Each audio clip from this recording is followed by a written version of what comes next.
Good morning, viewer. Bien, here's breaking news for our viewers. Researchers led by the University of Otago has discovered that the widespread occurrence of rickets among children during the Industrial Revolution was not solely caused by factory labor and urban pollution, which were previously thought to be the main contributors to vitamin D deficiencies of that era.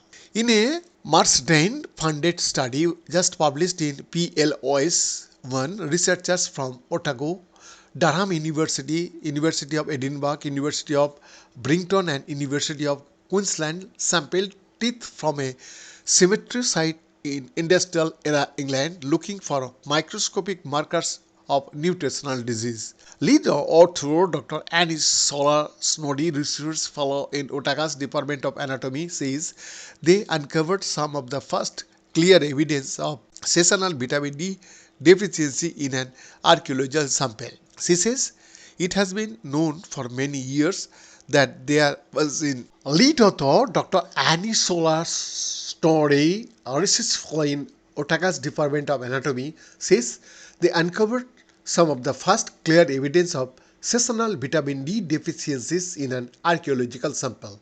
She says it has been known for many years that there was an increase in rickets, a childhood-borne disease caused by vitamin D deficiency, or 18th and 19th century in Europe. It has been assumed that this was due to more people, including children, working long hours indoors, living in crowded housing and in smoke-filled environments, all of which reduce the amount of sunlight that reaches a person's skin, which is the main way humans make vitamin D.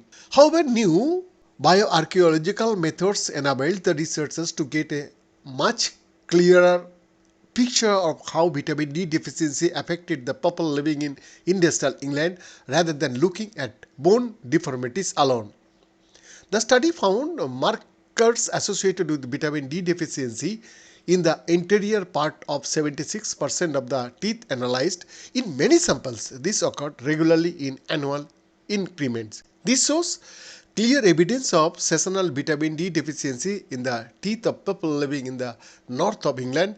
This is exciting because it highlights that latitude and seasonal lack of sunlight was a major factor in the amount of vitamin D these people could make in their skin. It is more complicated than the factors associated with the Industrial Revolution, like working indoors more, Dr. Solar Snoddy explained. Poor vitamin D status is associated with several negative health outcomes, including increased risks for infectious disease, cardiovascular disease, and cancer. Vitamin D deficiency has been an ongoing problem in society, and Dr. Solar Snoddy believes it is important to study what happened in the past in order to inform modern approaches to the ailment. We tend to think of archaeological human remains as belonging to a different world, but our biology has not changed in the last 200 years. Teeth provide a really important source of information for archaeologists as they form in a very precise chronology, and importantly, their tissues do not change over the lifespan.